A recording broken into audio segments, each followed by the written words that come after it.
Good morning students.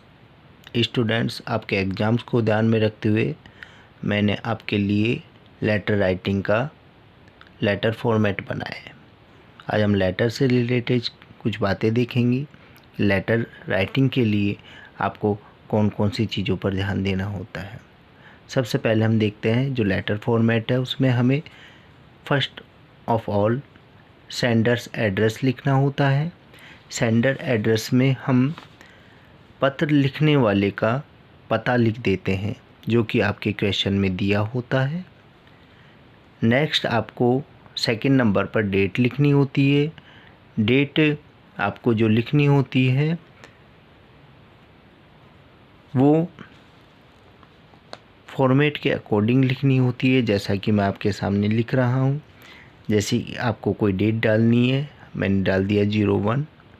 First जनवरी है तो JANUARY जनवरी लिखेंगे, कोमा लगाएंगे और 2024। इस तरीके से इस फॉर्मेट में आप डेट लिख देंगे। नेक्स्ट इसके बाद आपका थर्ड पॉइंट आता है रेफरेंस नंबर। रेफरेंस नंबर या एप्लीकेशन नंबर यदि आपको दिया होता है क्वेश्चन में तो आपको वो मेंशन करना होता है, और अगर नहीं दिया होता है तो कोई उसकी रिक्वायरमेंट आपको नहीं होती है, इसलिए मैंने पहले से ही नोट किया है इफ़ एनी। यदि रेफरेंस नंबर है तो आपको लिखना है, नहीं है तो कोई उसकी रिक्वायरमेंट आपको नहीं होगी। नेक्स्ट आपको रिसीवर्स डेजिग्नेशन, जो लेटर प्राप्त करने वाला है जिसके लिए आप पत्र लिख रहे हैं उसका पद, डेजिग्नेशन उस व्यक्ति का पद लिखेंगे। और पद लिखने के बाद आपको लिखना है नेम ऑफ द डिपार्टमेंट, कि जो आपका रिसीवर है वो किस डिपार्टमेंट से है, डिपार्टमेंट सरकारी है, अर्ध सरकारी है, वो आपको क्वेश्चन में दिया होता है, वो आपको मेंशन करना होता है। इसके बाद स्टूडेंट्स आपको एड्रेस लिखना होता है। एड्रेस वो पता होता है जो कि रिसीवर का होता है।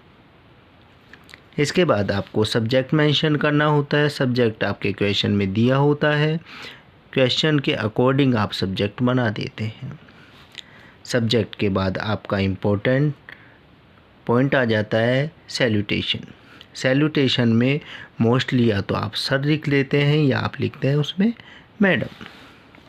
इसके बाद स्टूडेंट्स आपको कम्युनिकेशन, जैसे कि आप लोग जानते हैं पैराग्राफ के रूप में या बॉडी ऑफ ए लेटर, इसमें आपको कुछ चीज़ें ध्यान रखनी होती हैं। जो आपका कम्युनिकेशन होता है, जो आपका पैराग्राफ के रूप में जो आप लिखते हैं, इसमें सबसे पहले आपको ध्यान रखना है कि ब्रीफ में लिखना है।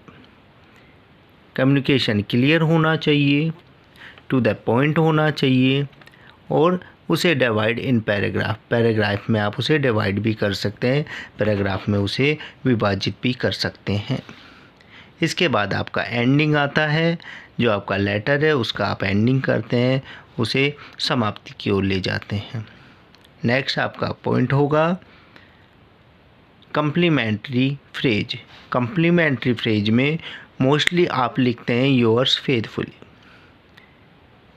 जो विद्यालय संबंधी, स्कूल संबंधी आपके लेटर्स होते हैं प्रिंसिपल्स के लिए जो लिखे जाते हैं, उनमें आप लिख देते हैं योर्स ओबीडिएंटली। नेक्स्ट आप सेंडर सिग्नेचर करते हैं। सेंडर सिग्नेचर्स में सेंडर का नाम लिखा जाता है, पत्र भिजवाने वाले व्यक्ति का सिग्नेचर किया जाता है, उसके नीचे सेंडर्स का नेम लिख दिया जाता है, पत्र भिजवाने वाले व्यक्ति का नाम। नेक्स्ट आपको सेंडर्स डेजिग्नेशन लिख देना होता है।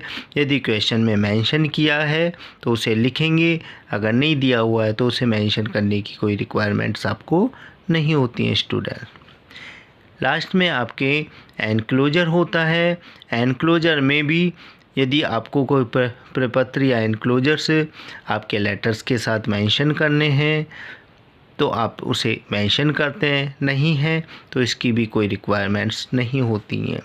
तो अब आपको ध्यान रखना है कि आपका जो लेटर राइटिंग है उसमें सबसे आप पहले आप लिखेंगे sender's address, date, reference number if any, receiver का डेजिग्नेशन लिख देंगे, नेम ऑफ द डिपार्टमेंट लिखेंगे, उसका एड्रेस लिखेंगे।